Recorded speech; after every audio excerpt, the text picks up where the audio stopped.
This is very helpful. Welcome to our three. Welcome to our three. I'm the owner of the gallery, and I welcome you all here. And we're very honored to have today an eminent curator who was former curator at the Roma Museum, Mrs. Susan Kismaric. We're also extremely honored to have Thomas Roma, who is an accomplished photographer, as you know, and who also is professor of photography at the Columbia University School of the Arts.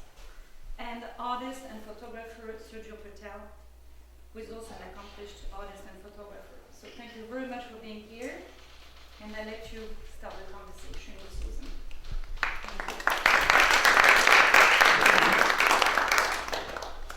I guess that means I have to start talking. Since we're really here on the occasion of Sergio's exhibition, I wanted to, would you talk a little bit about this project? I didn't realize until I came to the gallery this afternoon from the press release that it is, the pictures here are part of a much larger project. Yes. And is it pronounced Real or is it Real? Real. Real, okay. Actually, the actual name is Keeping It Real. Keeping is real. Yeah. So could you talk, I mean, I understand you've made photographs in other places. Yes. Could you talk about this project and how long it's been going on and where you traveled? Well, first of all, thank you for being here, Susan and Tom. It's a great honor to be in the company of this work.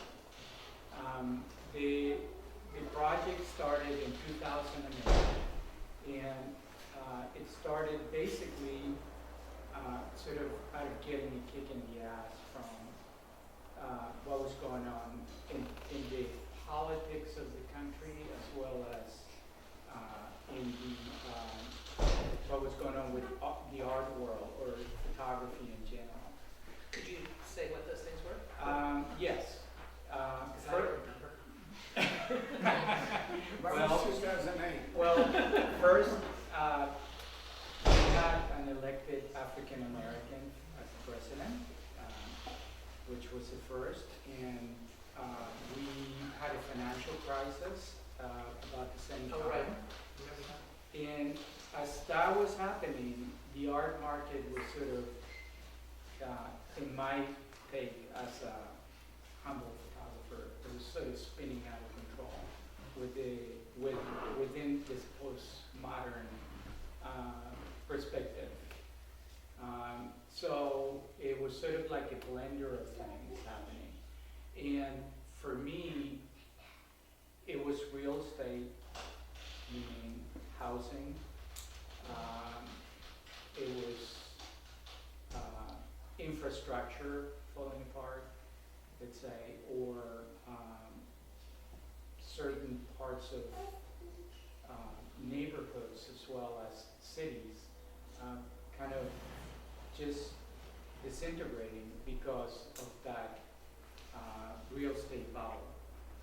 So that's sort of like the energy that pushed me forward. And the first picture that I made is the one that is all the way up in the top corner there, which was on 3rd and 3rd. It was a house, thank you for the visuals. It was a house that was kind of holding on as everything else was kind of around the gowanus, either falling apart or changing very, very quickly. Now there is a large Whole Foods that wraps completely around that house. And so that was sort of like a signifier. In other words, it kind of symbolized that balance of what was about to happen and what had to happen. So that's kind of what got the whole thing moving forward. You don't like Whole Foods? I love it. I've never done that. I love it, but I haven't been there either. I mean, I've heard that it's great. So would you characterize your response to what you labeled energy, I mean, the energy as being political?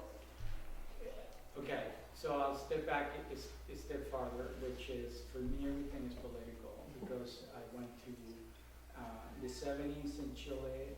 We had a president that was elected by the name Allende.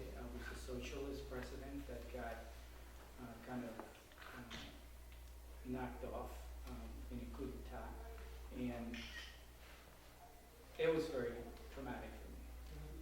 So yes. Okay. Mhm.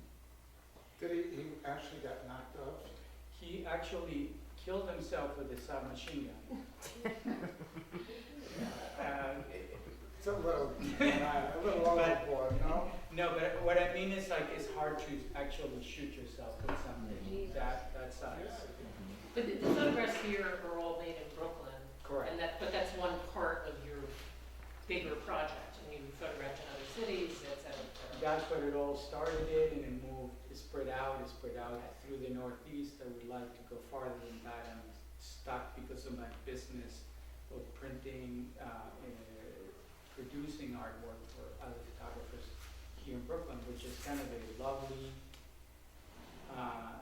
conundrum because a photographer should always be able to make a picture anywhere. And I think Tom is the example of that. Except for the pictures in Sicily, Except for the picture. and the pictures in Philadelphia. But basically, And New Jersey. and New Jersey. New Jersey. Three other, no, House Clubs, they did a good. Oh, that's right, I saw that one, it's in New Jersey, that's right. But, I mean, it's not as if you escaped Chile. I mean, No. you went to Yale and you did, I mean, just think, I want to keep the chronology. So I came here and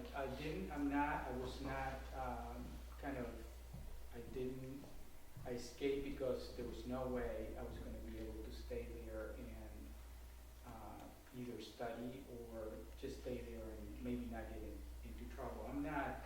I'm sort of, I'm middle class, and I came by myself to this country, and I basically put myself through school, through RISD and Yale, which are big schools, but it wasn't through my parents' help.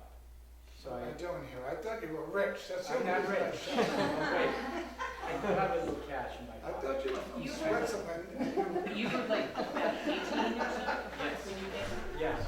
So before you came to America, Yeah. did you have a sense of, even specifically New York?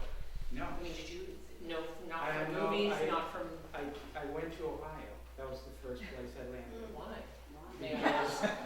Because I did come as a high school student first, as an exchange student for 6 months. And the family said to me, if you ever want a place to come back to, you can always come back. Which was lovely. I mean, I've never heard anything like that, I have to be honest. Usually people say, all right, you did it, get out. get the hell out. Yeah, Yeah. I'm surprised you have me here tonight. So I'm sorry. No, Where does photography fit into all this? Well, photography just kind of fell. I thought I wanted to be an architect because that was the way one makes a living in Latin America. If you're going to be an artist, you know, it's very difficult otherwise. And so I was good at sketching and drawing buildings and things like that. And when I came here, I said I'm going to go to art school for architectural design. That's after, it's a very long story and I could go on and on and on. And my wife would probably, Melanie, is back there. She's awake. She's awake. She's going She's like that. awake. She's going like that. Because there are so many different things that have happened in my life that have landed me here, and a lot of them have been great. So no complaints. But what I'm saying is that I ended up going to school thinking that I was going to be an architect, and I took photography because it was an elective, and that was it. Is it fell the in love old, with it. I was in the dark room and the picture came up in the paper? and it was Absolutely, magic. it was magic. That's it. This is a story. No, I mean, well, what were you doing? What was your story, Tom? I'm sorry. No, No, it's true. What is your story? Why did you? No, I don't have a story. I make it up. Every someone asked me about that. Well, so make up a I good. just remember being in a dark room with someone. He used to say, "You want to come to the dark room and see what develops." That's what he said. It was a pickup line, and then all of a sudden, next thing you know, I had to get a camera. I don't know. It's the only way to meet girls. Yeah, that's what I did. And you know, there was a war going on in Vietnam. And, you know, I wanted to shoot people, but I didn't want them to die. But then that didn't work out either. I didn't go. So I ended up mostly in Chinatown, with Gary Winogrand and Tom Papageorge in New York. That's the whole story. That's my life story. No, it's not. But we're gonna. It's so interesting to me because I want to get to Brooklyn for a second. I happened by accident to be born in Brooklyn, and I never lived anyplace else. So I'm from Brooklyn, but one of the things that's great about Brooklyn is that anyone who wants to live here could say legitimately they're from Brooklyn. Once you live here, if you stay, you're just as much from Brooklyn as I am. I happen to love everything about it, and one of the things I love the most is that it constantly changes, and the reason it changes is people come here from all over, from Ohio and from China and from the Ukraine and from Italy and from everywhere. That's what's great about it. And if someone comes here and they want to stay here, you're from Brooklyn. And I think that's what makes it interesting. That picture you mentioned over there, Yeah. I lived right across the street from that building, and it was like that in 1973. It was a single building with nothing around it. So it's been like that there was a fence around it. But it does keep changing, and for a photographer, that's, makes you delirious. I drive past just yesterday, I was out shooting with my wife, and we passed one of the two junior high schools I went to, and I said, that's the junior high school, that's where I got my knish and a small orange drink for lunch, but it looks completely different. The school is still there. That's what's great about it, that you came here and you found things to photograph, and there's things in all these pictures. There's stuff, and of course the photography is excellent, but I have to believe that photography is just like everything else, just like folk music or the blues or painting. The same old struggle of form and content. And I think here clearly the content inspired photographs, including this crazy light that we did. Which is great, isn't it? It's so open and beautiful. Yeah, people have written about that. Not even about photography, just something maybe about the proximity of water, but it's been known for 150 years that the light in Brooklyn is different. So let me ask you, Tom, in terms of photographing Brooklyn, as you've said, you basically photographed in Brooklyn for most of your life. Do you think of that as a large project of some sort?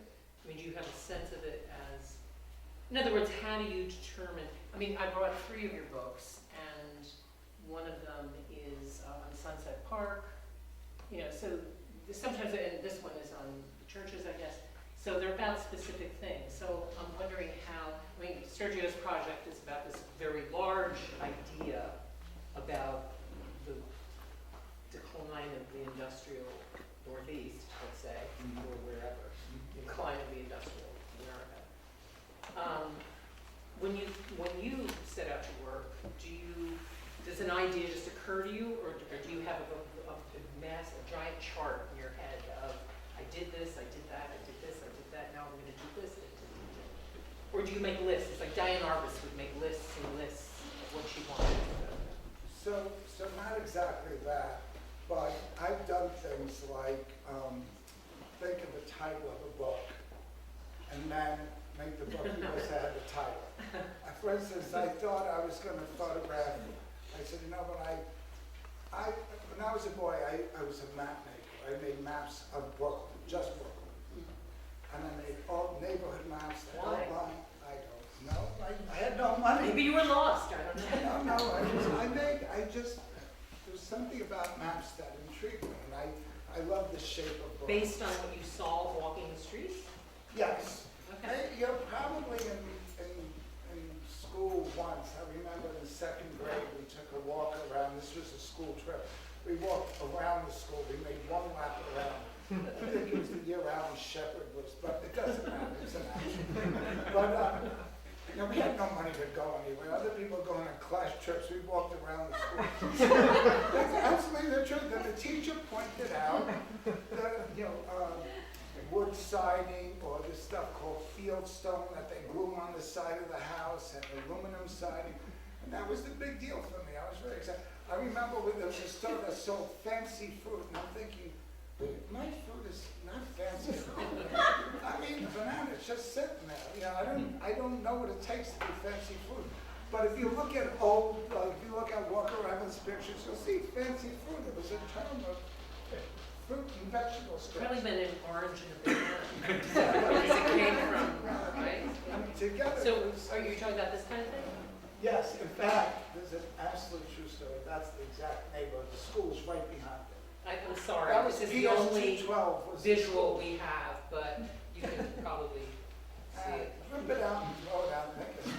But I have more of those. No, so that it was, we studied in school, the explorers, Vasco da Gama, Fernando Magellan, Pizarro. I felt walking around in Brooklyn, making maps, I was on an incredible adventure. So I had this idea to photograph the entire coastline of Brooklyn. Brooklyn's broken coast, broken land. So I wrote on my whiteboard in my studio, The Waters of Our Time. Well, it's a completely different book that I just published last year. It's nothing to do with it. But I've done that over and over again. I just need an excuse to leave the house. Listen, I'm working on a project now.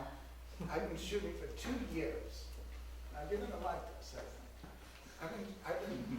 For 2 years I've been photographing on one particular stretch, one avenue in Brooklyn. And I've been shooting more than I have in the last 20 years.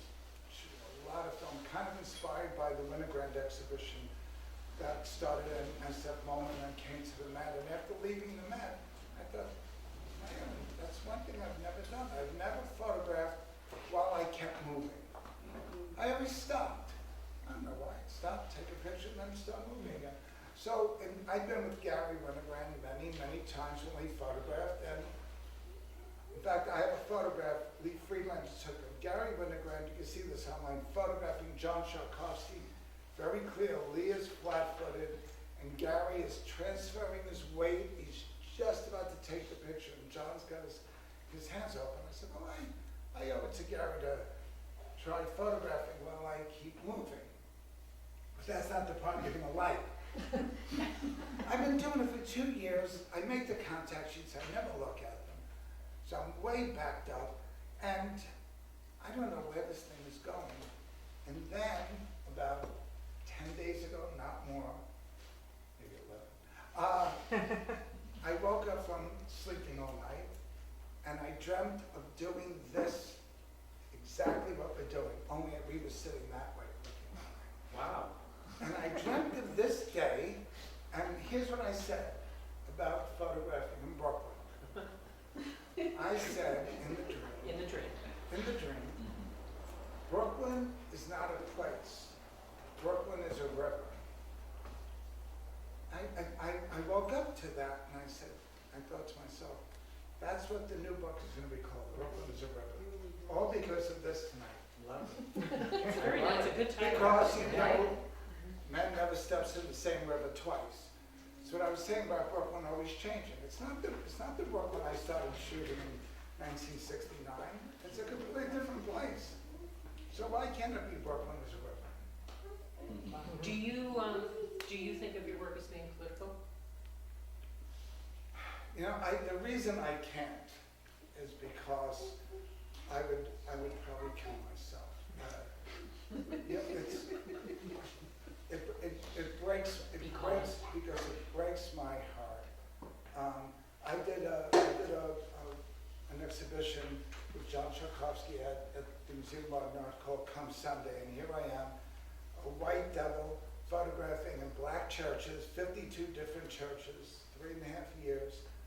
Not one person asked me a goddamn thing about that. I don't think photographs function You mean about the politically fact that you in were this white person? Yeah, and I'm white, I'm photographing black churches. I had one guy in Raleigh, a reporter in Raleigh, North Carolina, called me to interview me about it. And he was very cautious, and I could tell he had something on his mind. And I said, look, you have a question for me, why don't you just ask it?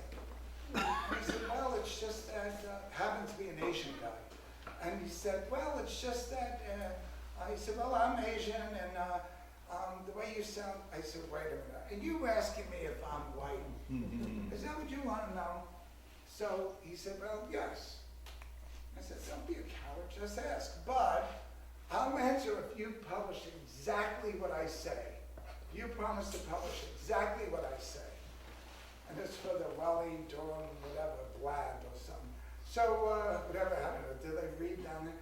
But it's this sound. We do, come on, university. It's this sound. No.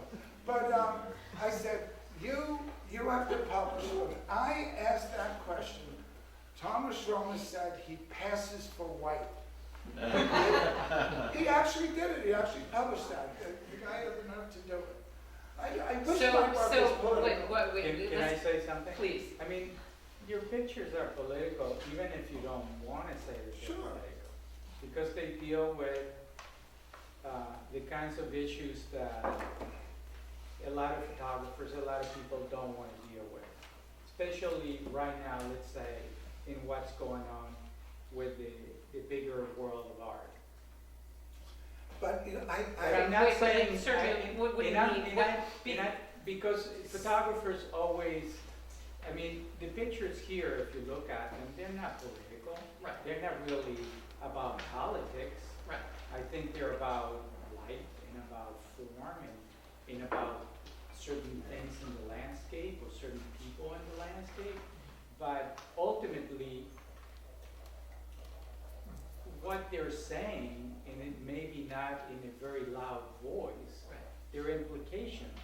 And I think that's what I'm talking about when I say Tom's work is without a doubt for me, not for him maybe, political, because of the things that he's chosen to photograph. listen, I hate to agree with anyone, but I have to kind of agree with you. I think your photographs are as political as photography could be. I'm just saying photographs don't function politically because they don't change anyone's mind. That's correct. That's what I think is heartbreaking. I'm not saying that you shouldn't think that they're political or you shouldn't think that mine are. I did a book called On Three Pillars with the subtitle Torah, Worship, and the Practice of Loving Kindness, which are the 3 pillars of Judaism. And I think it's incredibly political, especially if you're looking at these things. The book combines spreads of synagogues with former synagogues.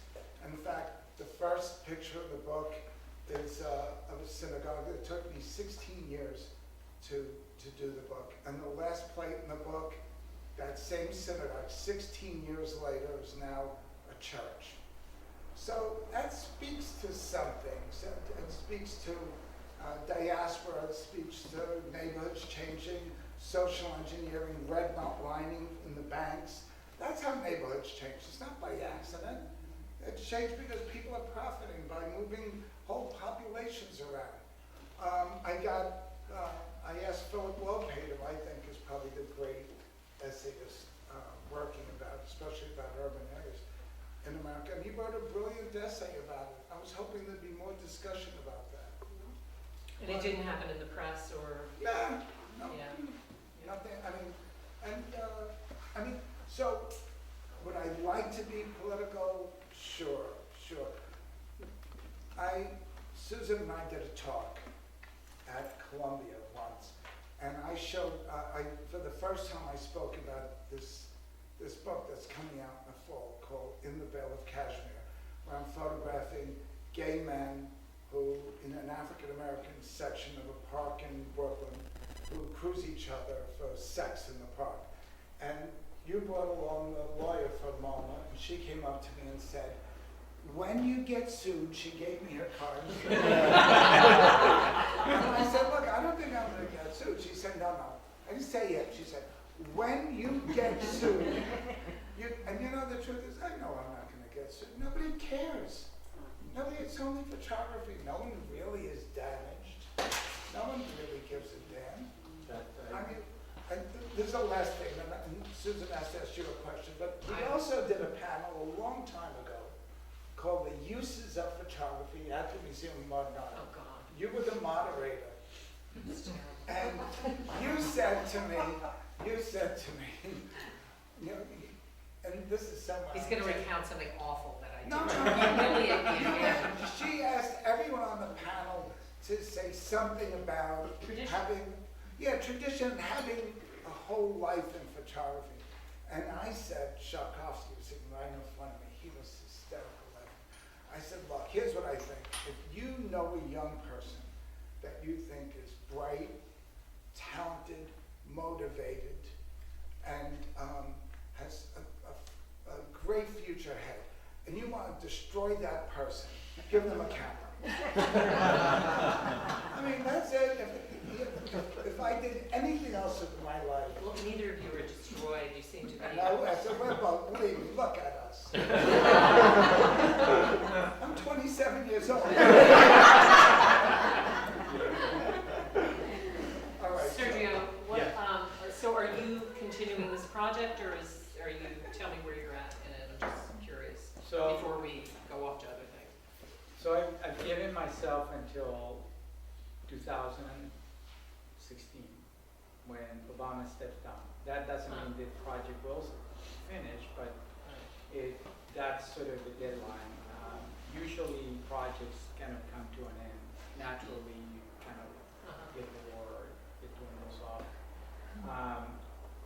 My projects don't have a very specific shape the way most projects are constructed. In other words, some people start with an idea of, I'm going to photograph 20 trees or bridges or this and that. I've never photographed like that. All my projects are kind of sort of more like novels. In other words, they're big, they're dense, there are lots of pictures, and they don't read. It's not like a straight linear narrative. It's kind of different topics, different, and Yeah, well, it's true within this group of pictures. this is a very small number of prints from the project that's actually being shown right behind that wall. It's about 1,600 images right now, and I hope it'll be more than that by 2016. So that's what I'm saying. It's kind of I would say the people that have been somewhat influential is for those people that my wife is an avid reader, so she's helping with this. People like Bolaño. Yeah, I wanted to ask you about Bolaño because I've read that he is starting to influence you Yes. in terms of your work. Could you talk about that a little? Well, I also want to say that Ferrante, Elena Ferrante, sure. yeah, or Has Kunisgard. everyone read those books? Yes. Please. Carlo Kunisgard right now, and which basically they build worlds that are very dense and that they're sort of for me, they're constructed almost as a puzzle, and where there's different levels of information that are being given to the reader or the viewer, and they kind of go back and forth in terms of time and in terms of the clues that they're given to the reader or the viewer. So it's conceptually, I would say that's more like what the way the project is put together. And it lived as a slideshow for a long time. It was, this is this real first time when just a few images are subtracted or pulled out to sort of put an exhibition. I didn't know that, yeah. Yeah. Huh. No, because the pictures that are here, I mean, for the most part, they're of these industrial landscapes, but then you go around the corner there, and there's a guy destroying his car, Yes. you know, and the young girl was having it. I guess I was curious in terms of the way you work, the way each of you work. So for me, it's always been, again, because I wasn't interested in, let's say, like Tom has the root of being interested in maps. And I've heard that Lee Freeland, for instance, when he works everywhere in the United States, Right. he knows All the time. all the time. Yeah, yeah. He knows where the light is in a certain small town in Arizona in the middle of the summer. Right. You know, and that's that kind of encyclopedic way of working. For me, it's more organic. It's, again, it is based on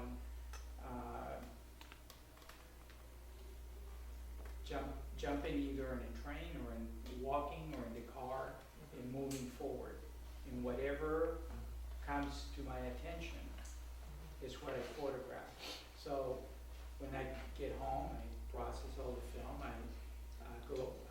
scan it, and I look at it that way, and then I start, I set up what I call them slideshows and keynote, and I just start dropping images and sort of Excuse me, you're sequencing looking at them on the screen, or I'm you're? looking in, yeah, like most On of the the computer. pictures most of the pictures have never been, most of the pictures there have never been, in the slideshow have never been printed. So this is just the ones that were decided that would make something that was relevant to Brooklyn, because this is where I live and this is where I step out of my house and I make pictures, like Tom, where I step out of my studio and I make pictures. I have pictures that I made five steps from the door. And that's sort of the way photography has always worked for So me. it's similar to you, In a in way, a certain way. in a way. Because you talk about taking, you said that at Fordham the other night. Yeah, I mean, like 20 this feet book from your found house. in Brooklyn, at least half of the pictures were maybe on my block, you know, maybe closer than on my, or maybe within 100 feet of the front door. And the new book, maybe 2/3. So is it about describing home? No, I don't care about that. I mean, Do you care?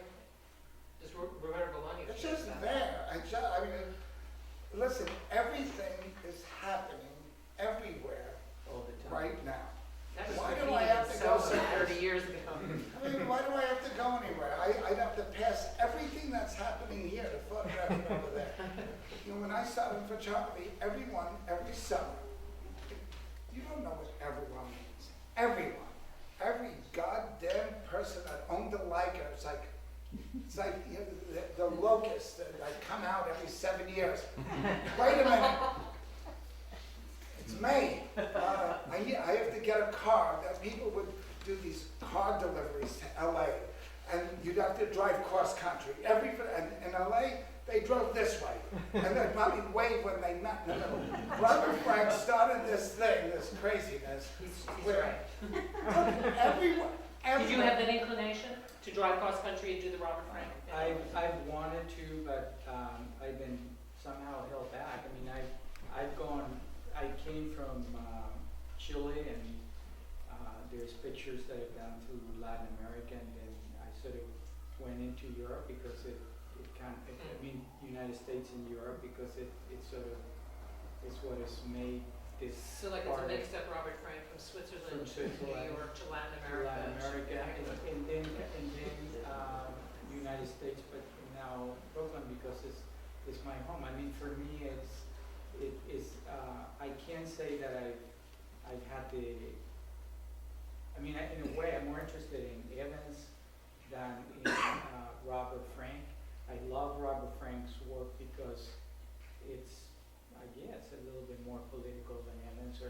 more in your face, kind You of. think? I mean, Obviously you're saying. kind of. I mean, I think I like the distance that Evans puts Mhm, on, mhm. that intellectual distance that is kind of very satisfying. But I think in terms of criticism, I suppose, kind of political criticism, Mhm. it's a little bit more. Well, I think the Frank work is more accessible in terms of its politics. I was Yeah. mystified. It's like you're being mystified by Gary's picture of the bear in the zoo. When I first saw American Photographs, it was a mystery. It took me 20 years to Yeah, it's understand how Yes. deeply political that book is. It's very dense. I mean, it's. Yeah, not- it's, I mean, to understand that they're symbolizing aspects of American culture, it just, I wasn't sophisticated enough when I first I saw mean, the it. truth is, so much of that work is bullshit. And What do you mean? What do you mean it's bullshit? this walk around, this is another cult I had to live through. Wait a minute, we're not talking, what? Listen, the FSA, all these FSA pictures are all propaganda. It's just because it's a propaganda of the people that like Obama or like Nixon or like Roosevelt or like Truman, whoever you like. I mean, if it's the propaganda for the side you like, the truth of the matter is no one can get away with going to sharecroppers, Dust Bowl and all that and making these spare, perfectly live, or, I mean, oh my heavens. But It that's goes not down these all- photographs, plantations, and you think, you know, you practically want to sing Swanee River. Tom, there's more than that in his book. I mean, for sure. Sure. I'm just saying, it all gets sanitized. History sanitizes everything. And all the stock market prices and the Sotheby's prices. Now this, I just saw a Ouija at APEC. A bishop $100,000? $150,000. Wow. 150,000. There's a freaking, I didn't want to say freak, I wanted to use the other word. You get it for the Daily Mirror. Now it's $150,000. All these people are crammed together. You think they're happy, they're sweating, they have bed bugs, they stink, they're poor, they don't even speak one language. I'm just saying, if you want politics, look at Ouija, for Christ's sake. But that's precisely his point. That's my point. And That's the his great point. thing about your work is that it deals with that. It deals with the I need people. more sex in my It work. deals with the people. It deals with the sex. It Listen, deals with the sex. It deals with I need more. everything that is actually physical, and that maybe in the case of Let me Evans, ask he you was this. standing back and not getting back to it. You mentioned your wife here. Yeah, why is it my wife lets her father photograph nudes but won't let me? I told her I want to do nude photography. She said, take your clothes off. I want to take pictures. That's Can not what I excuse mean. me? Anna, you don't have to answer that one. Yes. Can I shift gears? Please, you do. I can't help but notice that all the photographs are black and white. Yeah. What? And you also photograph in black I and don't. white. I do not photograph in black. You photograph the world as in color, I get that The part. world might And be the in film color, you I don't know. use is, makes Listen. black and white pictures. Listen. However you want to articulate this. I'll- Can I Yes. finish my question? Yeah. Um, I thought you were challenging. Use color. I would never want you to use color, It's too but expensive. okay, so that's your reason. I'm curious, since 99% of the world now photographs in color, I happen to think that black and white is no more of a distortion than color photography. I think that's easily. You know, Joel Sternfeld says, you know, I photograph in color because the world is in color. Yes. All right. Would both of you please tell us why you continue to photograph in black and white? I'm a fan. You can answer. I'm curious since, you know. I have a project that I've been working on, is photographing Melanie's, my wife's family for the past 20 years, no, 24 years in color, with point and shoot cameras, Uh-huh. which at some point it will, Point and shoot are like inexpensive. yeah, like in the Jump old plate days cameras when you they were, right, in the old days when there was color film, now it's digital because it's too complicated to shoot color in film. they would go to the local grocery store and I would have little prints made. Right. But personally, I don't feel that I see the world in color, as Joel Sternfeld sees it. I see it the way I see it, meaning like that. And it happens to be that when I first started photographing, it was black and white film mostly, and we were taught black and white. And I guess taking the color element out of the black and white picture, at least the kind of pictures that I like to make, it sort of makes the work more poignant. In other words, it makes it about what's there as opposed to the extra element, which is color. So I don't know if that makes any sense, but It makes sense to me. okay. So it basically, it makes it in a way for me simpler. I can concentrate on what is actually happening as opposed to introducing that other element. And even when I shot color pictures for all these years, it was just putting color film in the camera and shooting with it and not thinking that Right. there's color film Right, in it right. and not looking at the pictures other than, oh, look, there is Right. Melanie's cousin or niece, or Right. and they're doing this and that. So, and that's the way I work. This is the first time that I'm actually working and making scans, or I guess they would be considered prints, but they're scans, as I make the pictures.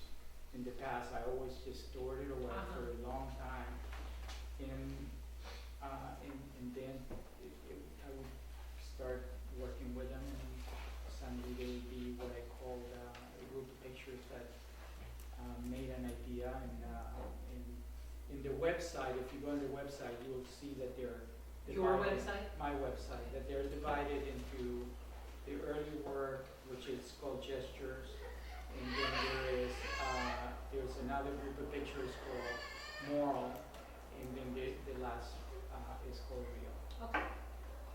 Do you want to address the Yeah, issue of yeah, I black mean, and white? Yeah, look, I mean, I want to depress you. no, I'm not depressed at all. There are a number of ways to approach it. The easiest thing is to say, well, when we all started, meaning Gary Winogrand, Robert, blah, blah, blah, a photographer was someone who had a camera, who had an enlarger, a little developing equipment. Helen Levitt, right up until she stopped making her own prints, had her enlarger on the toilet bowl and had the trays in the bathtub. She got on her knees and she made the prints. Color photography's been around for a long, long time, but it was a big megillah to make color photographs. So It was expensive. it was expensive, and it was, look, as you said, if you're looking at the world, and then what? Close your eyes. Look at the world, close your eyes. There's a latent image in there. Do you think when you open your eyes, if you're looking at a color photograph, it looks anything like the thing you just saw? No more like when you open your eyes looking at a black and white photograph. But there's actually more to it. I think it's more interesting. That doesn't mean because I teach that my students should think it's more interesting. I don't care. I mean, everyone should do what they want. I'm only doing what I want. You mentioned literature, Ferrante, for instance. When a writer, but like all novelists write in black and white, have you noticed that? They're all writing in black and white. And when they want to describe something that's red, they don't use red ink, and blue, they don't use blue ink, and they use green ink. They find a way to describe it. I have faith that my viewers have seen trees. And so if I have a tree in black and white and a black and white leaf, they'll fill in the color. They know what it looks like. This book I just mentioned, Isabella Cashmere, I'm plugging the book. You can pre-order on Amazon. An interesting thing happened because my books are made by, I don't look at anything until I make an 11 by 14 print. So I print. What do you mean? You make a I little make a contact sheet. No, you make a contact. Make a contact sheet. Then I edit, and if anything, even the slightest inkling, I make a print. I make many, many, many, many prints. You know, really, like thousands of prints. So then I look at the print, and then I edit as if someone, you know, has a gun to my head. When I was shooting this project, it was right before the sun went down in a park, you know, dense vegetation, etc. So we scanned the prints, and then we did it slightly differently this time around. So I was a little anxious about the quality of the scans. So we sent the scans to the great expert in the world, Richard Benson, who practically invented everything there was about halftone printing. And he looked at the scans and he said, they're no good. The scans aren't good. And he explained why. And I said, well, hold on a minute, Richard. Let me send you the prints. And I sent him the prints and he said, the scans are great. And that's because I could look at the world and I could decide exactly where I want to focus, because I don't have any focusing aid. I focus by numbers. I decide the exposure. I develop my own film. I could put any part of the grayscale anywhere I want. The pictures I made in Sicily are all on the very top end of the scale, plus Explain black. to people what you mean. Well, there's a continuous grayscale from the darkest, you know, the toe all the way up till D-max, up until you can't put, you know, there's no more silver left. So when I photographed in Sicily, I had black, and then, you know, zone 4, you know, just below middle gray and up, and a lot of separation. You can never have the whole scale. And for this, everything is very dark and light right at the very end. But it's dark, but with What you division. choose- You can't do that with color. You cannot with digital. You can do it in Photoshop, and you can sit in front of the screen, and you can mouse and rat and whatever you do. Okay, and those- click it out programs. I do it while I'm looking at somebody and talking. But those choices that you're making are consonant with what you're photographing. In other words, It's the like form acting. is the content. It's yes, but it's performance. When I'm photographing, I'm making all those decisions, and then I'm done. There's no other decision to make. I develop the film, make the print. That's the way it's going to look. That's it. I don't understand all the other monkey business. I don't think it's photography. Paint, do collage, do something else. I don't get it. I think, you know, we have a friend, John O'Reilly, who's an incredible collage artist. I have been more influenced by him than almost all the photographers I've ever known. I mean, he's a founder as far as I'm concerned. He does collage, and he uses photographs, and he cuts them out, and he pastes them down. And I guess if he could do it with a computer, he's 20 years older than I am, he would have. I think all I of don't that is I good. don't know that he would. Maybe he would. But I think it's all good. But, I mean, if you ask me why black and white photography, because I think I could do anything with it. I think it's like acting while I'm on a tightrope, 200 feet off the ground. You know, it's all those things put together. It's exhilarating. I don't know why anyone would want to do anything else. I just a side note, my business, how I make a living, is to do exhibitions for other photographers. And not only they're in black and white, but they're in color. So I don't want people to think that, you know, You endorse what I just said. what I'm trying to say is that the advent of color photography as well as digital is unbelievable, and it's an incredible thing, and it helps me with the production of my work in black and white in ways that I would have not been able to be doing what I do on a daily basis, making these exhibitions for other photographers, and going out and shooting and producing. But I think everyone knows that. Everyone in this room is more familiar with the way you do it than the way I do it. What I'm saying is that when a client, the photographer comes and asks me to do work in a certain way, and every photographer prints their work differently. One has to have that understanding of how the picture is going to be interpreted. It doesn't matter if it's in color or if it's in black and white. And I think what Tom is talking about is the controls that one can have with black and white, with the medium. I mean, Yeah, but what I'm saying is the control happens when I make the exposure. That's it. It's done. All the work is done. Listen, I have to tell you a quick thing about you're digital. an Well, wait a minute. How much time do we have, Scott? What was that? 5 minutes? Oh, I just, Go ahead. no, it's my No. digital thing. Yeah. Fast. So Lee Friedlander and a Yeah. whole bunch of us, once a year, we have breakfast with Jeff Hirsch from Photo Care. Did you come to that? no. You should come to it, right? You'll come to some. Invite me. You're invited. And so Jay Maisel is always there, and I love Jay Maisel. Do you know his work? He's nuts. Yeah. He's great. He's one of the greatest people in our, I'll call it a business, but I mean our So go world. ahead. So we were sitting at a table, and my back was to the wall, and I'm looking that way, and it's at a diner, and there's this big glass wall, and Jay is yelling at me and abusing me. He does it year after year, that I'm stupid, and I don't know what I'm doing, and he's got this giant digital SLR. You should be shooting digital. You should be in color. Look at you. You're a young man. I'm not, but you should be doing it. And so finally, and Lee is sitting next to him. Lee's laughing. I said, you should be doing digital. I said, look, Jay, you're doing it, aren't you? You should digital for me. No, you should do it. I said, hold on a minute. And right then, right through the window, there was this beautiful young woman.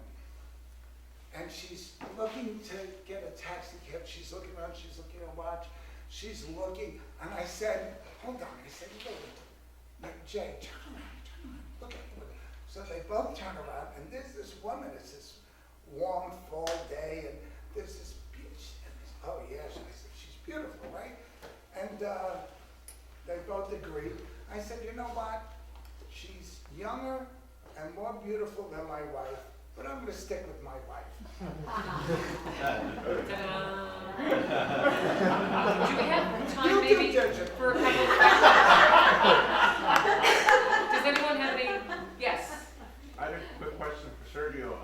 Since you mentioned political at the beginning of everything, I've heard about photographers having trouble sometimes taking pictures in public spaces where police or people give you, like, nowadays with all the Homeland Security.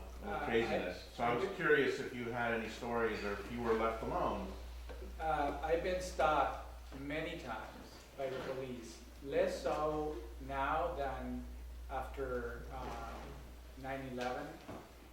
By the way, that's another thing that I didn't talk about. I've experienced 2 9/11s. The coup in Chile was 9/11, and we were living, my wife and I, not too far from below Canal Street. So, to answer your question, yes, I used to be stopped very often, less so now. And for me, the funny thing is that here I am carrying sometimes on the tripod this kind of slightly clunky camera, and I'm not hiding. I mean, there's no way that people are not going to know that I'm a photographer making pictures. And I would be stopped and asked why am I photographing a bridge, or why am I pointing the camera towards an underpass, and I'd be like, I'm not photographing I'm not interested in the underpass. And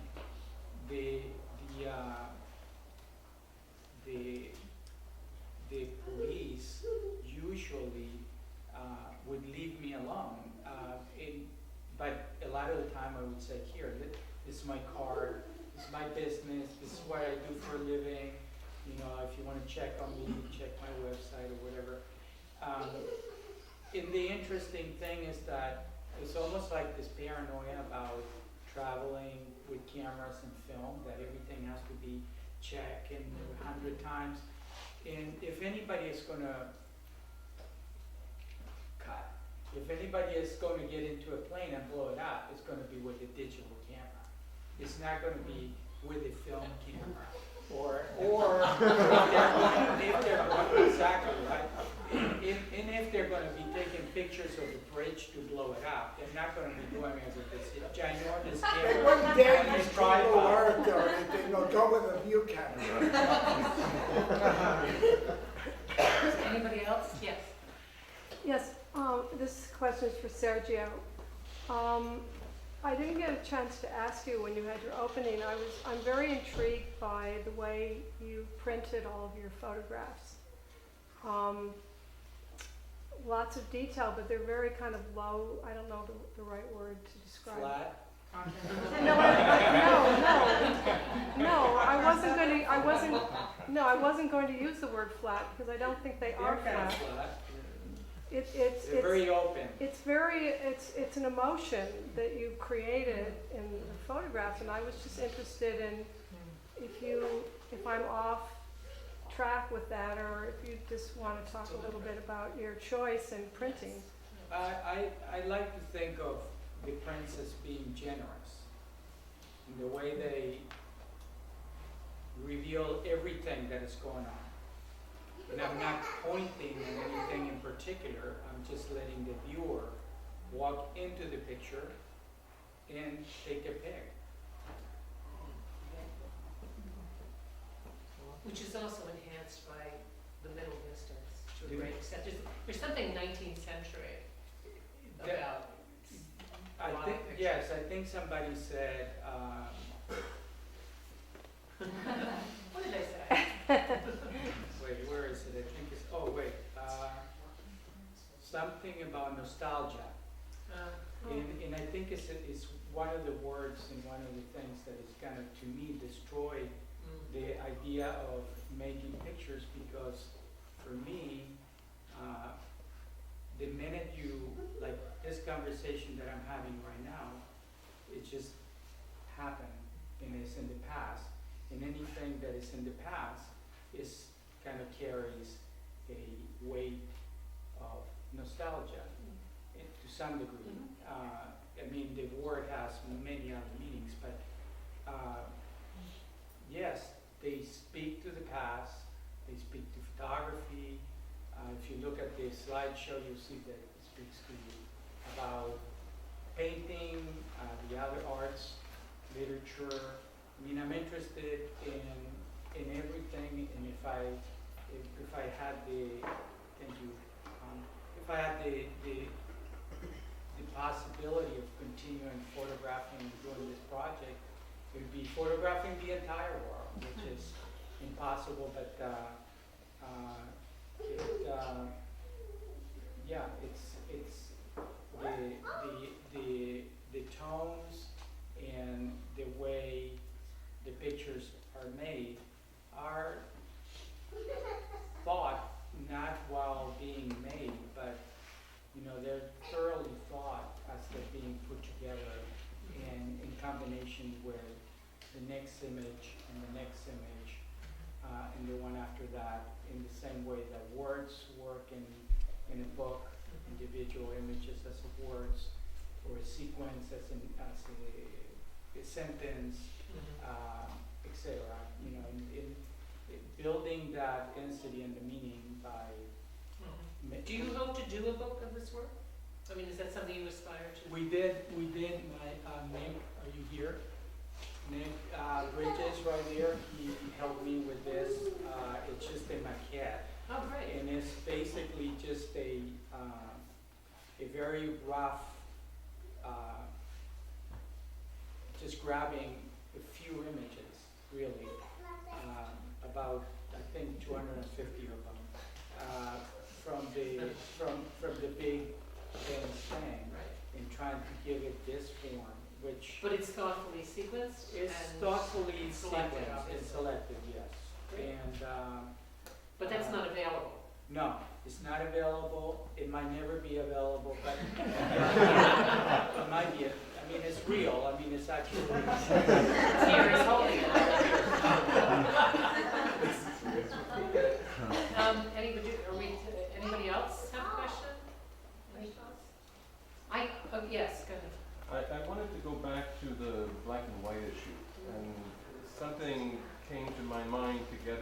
this idea of nostalgia. I think that the black and whiteness of the images for both of you has to do with the timelessness of the image. Yeah. Is that, in that the images don't speak to having been taken in a particular time. I look at this very large image behind us, and it could be anywhere in the last 80 years that this image has been taken. Does that resonate somehow in the work that Well, you do? I mean, these things have happened all through our understanding. You know, we could, if we look at a painting that was made 500 years ago and one that was made 600 years ago, there's 100 years in between. We're just at a particular moment where it looks old-fashioned. Maybe it'll look ancient very soon, and then. No, but timeless is different from Yeah, well, old-fashioned. no, that's I'm sorry. no. I interrupted. But No, I no. Ultimately, the form, you know, if black and white photography is a form, let's say, right now that so much color photography is being done, that who knows? Maybe it won't be done soon enough. Maybe there won't. Maybe it won't be photography. Maybe they'll. As it is, almost no prints are made compared to, you know, the number of photographs, let's say captures or whatever on iPhones. Yeah. It's not as if this many more color prints are made. There's just more, you know, iPhones, iPads, whatever, computer screens, and maybe that will all disappear. I have no idea. I'm not predicting any future, but there'll be a point where it won't be nostalgic. You don't look at a mosaic ceiling in Ravenna that was done, you know, during the Byzantine period and have nostalgia for it. It's just an old thing, you know. It's something else. So right now that we still have a memory of family pictures in black and white or something, right? So it's a bit nostalgic, but you know, in 50 years it won't even be nostalgic. It'll be like Byzantium, or just look at it for what it is. Does that make any sense? Nostalgia wasn't my word, Yeah, Sergio's word. yeah. And No, I- and your example of the mosaic, that's timeless. Yeah, no, I agree with the timeless thing. That's, So the point is, if you make it, the goal for anyone in the plastic arts like this, you know, maybe not acting on stage, is to make something that doesn't get thrown away. So if you make it so that it doesn't get, you know, the Sistine Chapel, even though I think it's junk, but if you make it so they don't just paint over with white latex, you know, like ceiling paint, then people are gonna look at it. And so I think at the moment black and white is still, we have to say, reminds us of the past more than it should, maybe, more than what the picture could be about. Yeah, but that's about fashion. Yeah, but I think we'll push Fashion away from culture. that. Maybe we'll look at, yeah, I look at William Eggleston pictures and they look like 1970 color photography. It looks pretty nostalgic to me. People in bell bottoms and leisure suits and all of that. Can I ask Sergio one more question? Yes. And this is just a person, the picture of the guy destroying, maybe it's because I'm an angry person. Yeah. The picture of the guy destroying the car, Yeah. you work with camera on a tripod, no?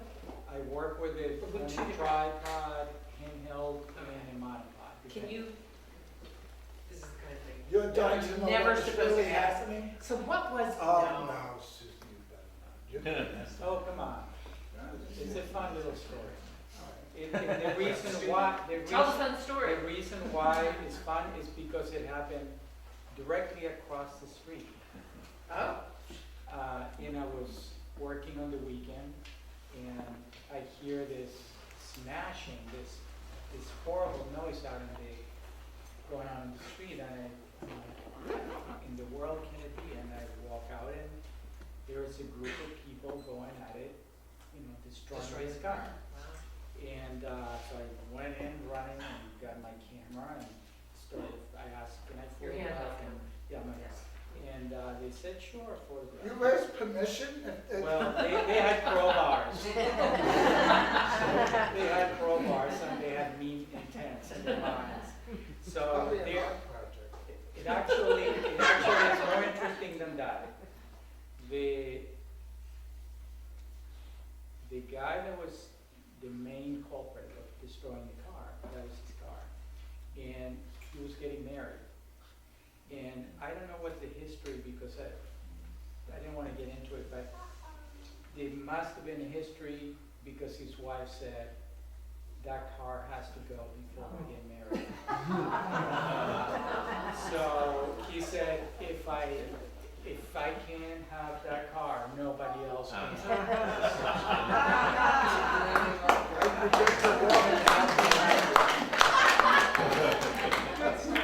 Anything else? Shall we? Any more questions? We're good?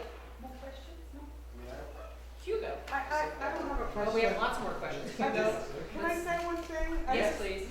There's been so much talk about the black and white, and I don't have a question. It's just that when I looked at the pictures, I never even thought that. I don't think, oh my God, it's black and white. I just think I'm seeing something you took a picture of. And I just think it's really interesting that it's been brought up so much. I mean, I like what you said. It's like you can see everything and you can see what you want to see in them, but I never once thought, oh, it's black and white. You know, it never even dawned on me, and it's just interesting that it was a big part of the conversation. Well, I feel then that I've been successful. Yeah. I guess that's what I wanted to say. Thank you. They're lovely. I wanted to point back to, I got here a little late and I dropped into this conversation about photography and change.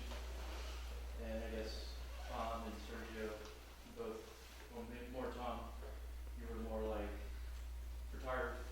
photography can't change anything. And I was wondering if I could pose that question to Susan as far as an opinion. Well, certainly historically it has. Yeah. I'm sorry, Louis Hines photograph. Oh, that's so much. I'm not What do gonna, you mean it's nonsense? all of those, listen, that legislation was happening anyway, No, it I mean, wasn't. it has nothing to do with pictures, I think that's crazy. I really do. I just think certain pictures. Jacob Reese's pictures did not change the tenement laws in New York City. Yes, they did. Along with the statistics that Reese compiled, along with the maps of the tenement buildings that he presented, there are, yes. Well, Can I say Tom, something? photographs alone didn't do it then. I'm going Real estate developers. I'm did. going to stand on the side of Tom, and I think maybe what he means is that for the number of pictures that have been made, and some of them as strong as as strong as the body of work, for instance, what Tom has done in the many, many books that he's done, really, in reality, no, they don't change anything. I think some things have been changed because of certain specific projects, but I don't, that's where I would Every be. student that Tom has had an effect on has he's brought in some kind of impact and change through his books.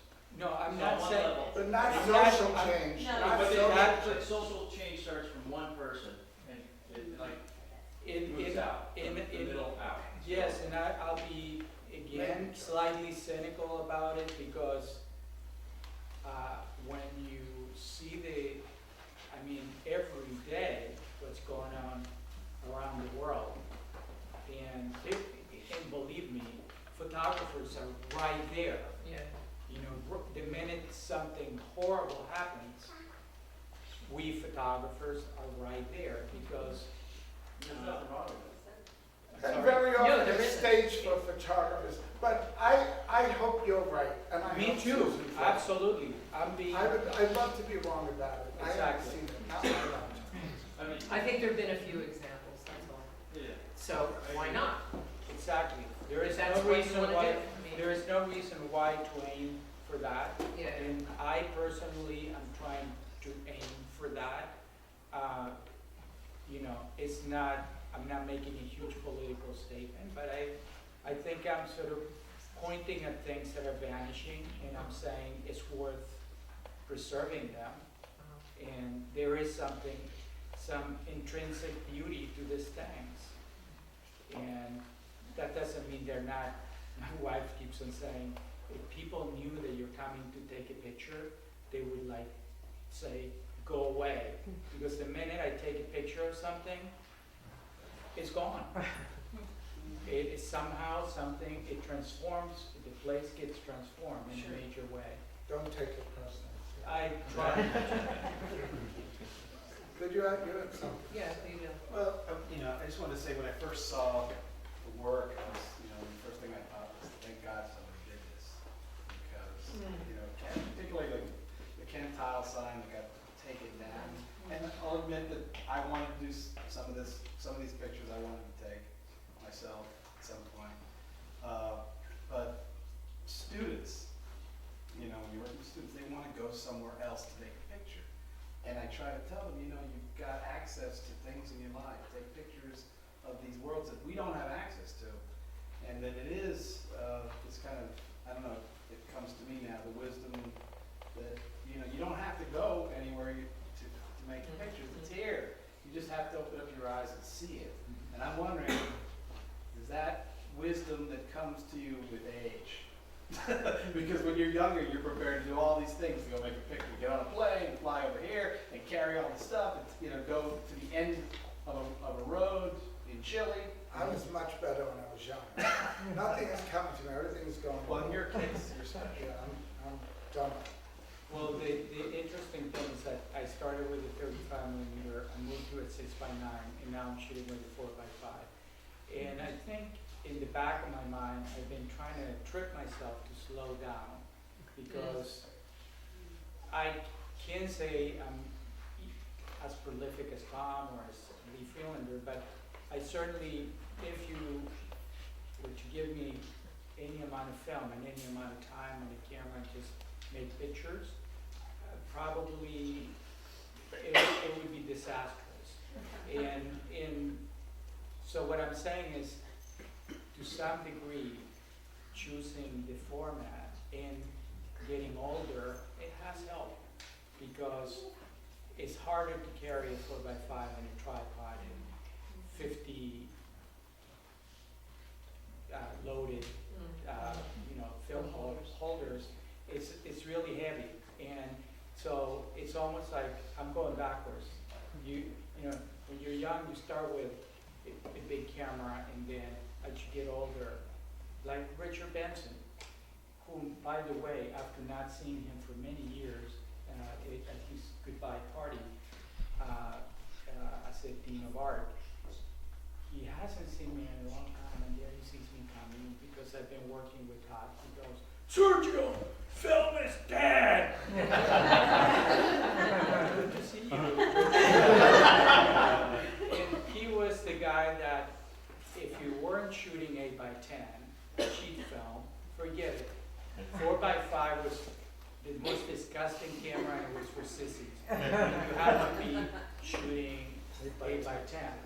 And he went one day, boom, flipped like that.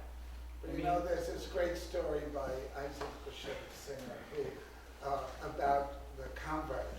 The convert in the shul was always the loudmouthed, always the one that has to be more pious, more religious. Now he's a convert to digital, so you can mention shooting film. Did you ever try an 8x10 camera? I'm just curious. 5x7. That's what I shot. And what said you didn't like? No, Tom also makes cameras, and they do have a larger negative, Yeah.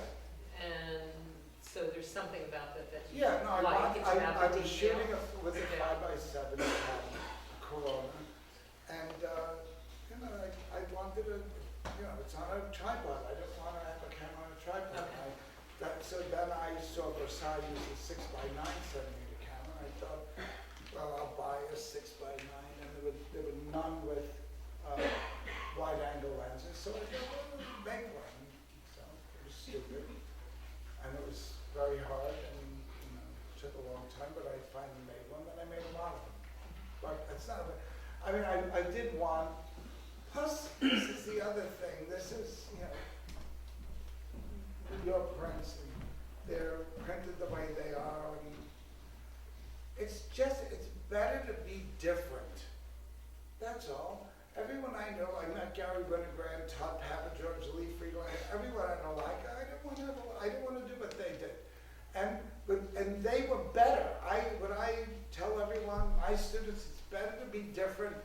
even if it's worse.